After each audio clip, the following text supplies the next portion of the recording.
Sejak kecil, Tony telah mempelajari berbagai macam ilmu gaib warisan dari kakek dan neneknya. Dari ilmu tingkatan pemula sampai tingkatan terakhir, semua dikuasai Tony.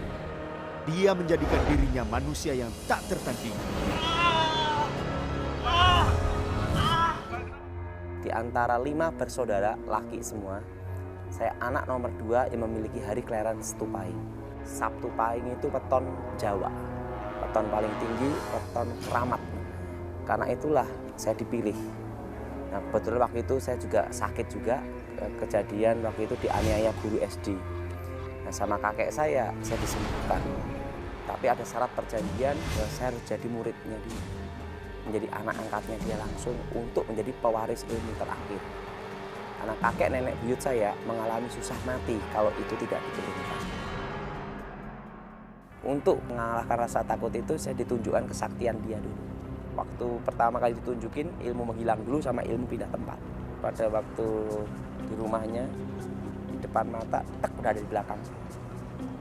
Begitu saya lihat belakang, hilang, udah di depan saya lagi. Nah, setelah itu saya cari, sudah ada di luar rumah.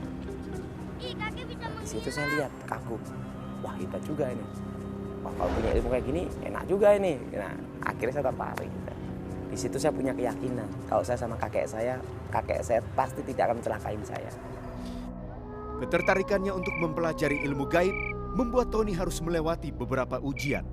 Harus melewati ritual-ritualnya itu, mau tidak mau harus belajar. Jadi pada waktu saya belajar ilmu itu, lihat setan udah biasa, karena temannya setan. Berbagai ritual telah dilaluinya. Sang kakek pun akhirnya mewariskan sebuah ilmu kepada Tony. Pertama itu saya belajar ilmu aji tapak banyu. Jadi ilmu mengambang di atas air. Jadi tidak bisa tenggelam di air. Tahap dasar untuk mempelajari ilmu untuk menyatu dengan alam. Lulus dan tidaknya belajar ilmu berikutnya harus pertama itu dulu. Keseimbangan antara tubuh, jiwa, dan roh, menyatunya manusia dengan alam itu. Ya ditunjukin aja, dia bisa jalan dek-dek gitu aja. Kalau saya lihat, akhirnya saya lakuin. Tapi saat tertentu dibawa ke perbukitan atau di gunung itu selalu pasti. 7 hari poso mutih, kita harus jalan terus. Jadi tidak boleh makan dengan tangan. Mulut gini itu pun harus hanya daun-daun aja. Nah, setelah itu baru baca mantranya. Selama 3 hari itu harus mengucapin mantra. Setelah itu istirahat sebentar, mengucapin mantra lagi sampai 3 hari itu pati geni. Tidak makan, tidak minum, dan tidak boleh lihat unsur cahaya. Nah, setelah itu baru dipraktekin ilmunya. Mempraktekkan ya di depan guru saya, suruh bacain mantra, pindah. Jadi pikiran saya ingin ke sana, langsung pindah. Tidak hanya kakeknya yang mewariskan ilmu gaib tersebut. Neneknya pun siap untuk mewariskan ilmu hitam tingkat tinggi. Saya belajar ilmu hitam dari nenek ini sampai membunuh jarak jauh. Ada ritual-ritual juga. Jadi ritual darah itu binatang dikorbankan. Waktu itu saya diberitahu kalau tidak ingin melukai diri sendiri harus membunuh orang. Saya tidak mau. Lebih baik saya melukai diri sendiri. Kau harus membunuh orang sebagai korban. Saya tidak bisa membunuh orang, Nek. Kalau begitu kamu harus mengorbankan darah kamu. Darah saya curahkan. Saya di sini ada luka. Darah saya persembahkan gitu. Dengan lengkap itu pasang susuk untuk kebal senjata. Waktu itu saya masih ingat tuh jarum emas sama tembaga. Sama nenek saya ngomong, kamu harus makan. Saya lihat gimana cara makannya ya. Tapi nenek saya ngomong, kamu yakin aja. Nah, sejak kecil kan saya punya sugesti. Saya yakin guru saya tidak nyelakain saya. Tenggorokan ini sampai sini rasa sakit sekali. Tiba-tiba itu seperti jarum itu berjalan. Sret, sret, sret, sret. Seperti apa yang ditunjukkan ke guru saya itu. Kamu telah menguasai ilmu santet tingkat tinggi, cucuku. Dengan ilmu kesaktian yang dimiliki oleh Tony, ia mampu membuat orang-orang datang kepadanya guna meminta pertolongan.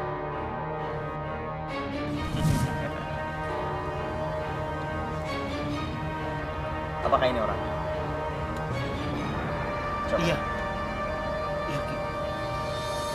Sekarang saya akan mengerjakannya. Yang boneka ini. supaya orang itu sakitnya pindah-pindah.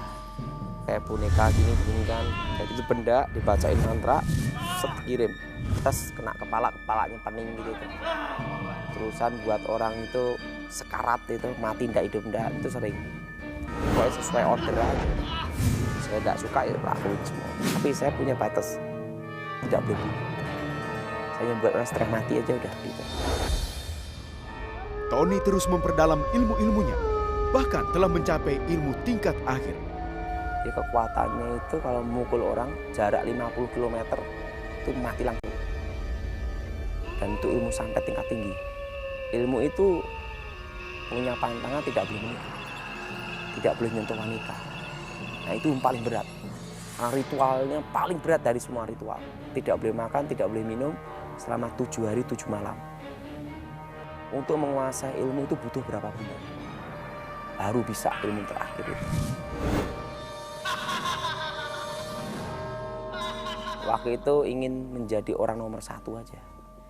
Saya ingin menjadi orang yang tanpa tanding gitu aja. Saya tuh kehilangan arah tuh waktu guru saya meninggal dunia.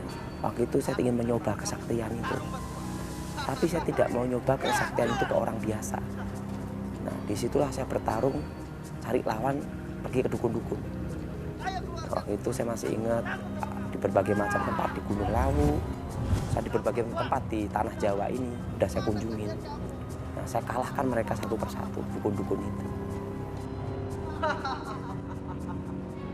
Rasa takut ada. Kenapa ada rasa takut? Kita takut pasti ada orang tahu kelemahan kita. Dan yang kedua, ketakutan akan kutukan yang akan datang. Atas bujukan saudaranya, Tony mengikuti sebuah ibadah. Namun ketika dia berada di sana, Tony merasa tertantang dengan perkataan seorang pembicara. Orang Kristen tidak bisa disantet, tidak bisa dimantrai, tidak bisa diguna-gunai. Saudara-saudara yang terkasih, bahwa orang Kristen tidak bisa disantet, tidak bisa dimantrai, dan tidak bisa diguna-gunai. Ya, saya coba santet gitu, tidak mempan. Nah, tiba-tiba pendeta Gilbert ngomong, Bagi saudara-saudara yang hadir di ruangan ini, yang mempunyai jimat-jimat atau dukun sekalipun, maju ke depan, kami undang ke altar. saya datangin Gilbert. Nah waktu itu saya bingung, artakol itu apa? Tak kira tempat adu ilmu. Nah taunya didoain. Tujuan saya itu untuk bertarung, bukan untuk didoain. Di situ saya tantang Gilbert bertarung. Kamu menantang saya. Ayo kita bertarung. Tunjukkan kesaktian kamu. Gilbert tatap saya. Besok pagi saudara datang sini, saya tunggu. Haleluya. Besok pagi aku akan datang ke sini. Saya pulang, satu malam saya susah tidur waktu itu. Besoknya saya datang jam 8 pagi. Nah pendeta-pendeta udah nungguin saya, itu pendeta-pendeta. Gilbert. Nah pendeta Gilbert datang. Di situ saya bertarung. Di pertarungan saya dengan pendeta Gilbert itu bukan jarak jauh. Jarak dekat 1 meter muka dengan muka. Ya mukul bener gini. Bukan alam roh lagi. Ya, aku Tony. Ayo kita bertarung. Oke, silakan.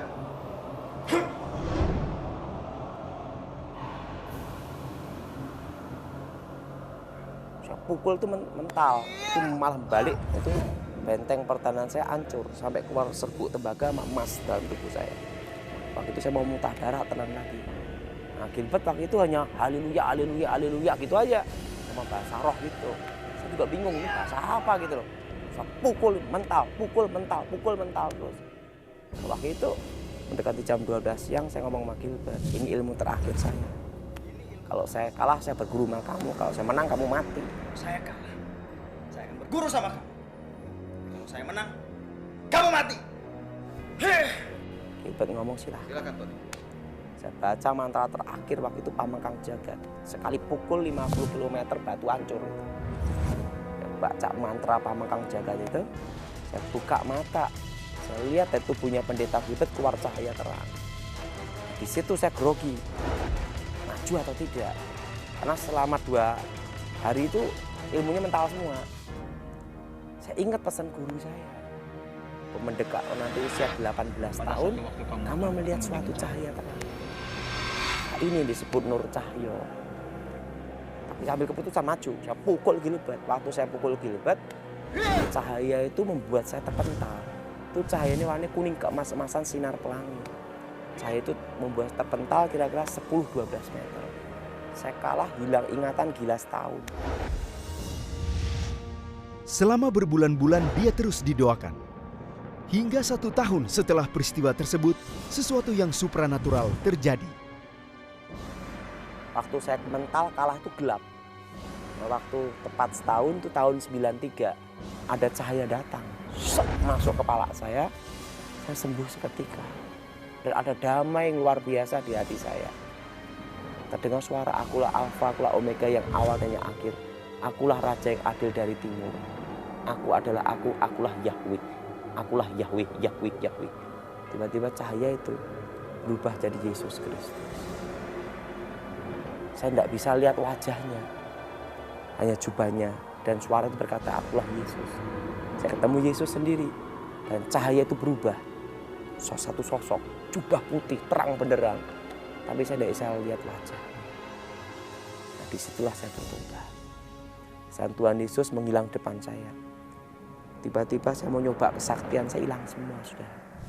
Penglihatan yang ia alami membuat Tony ingin mencari kebenaran. Siapa Yesus sebenarnya? Setelah saya sembuh, Pendeta Gilbert kebetulan ada di Solo. Saya cariin dia, ketemu. Cerita tentang ketemu cahaya ini, dia ngomong Yesus gitu. Dan Pendeta Gilbert ngomong, kamu harus sekolah Alkitab. Apakah kamu betul-betul bertobat atau nanti kumat lagi? Disitulah saya sekolah Alkitab. 3 tahun saya di Inteos, lulus. Nah disitulah saya percaya Yesus, melayani Tuhan sampai sekarang. Proses demi proses ia jalani. Dari seorang dukun yang sakti, Tuhan mengubahkan kehidupannya.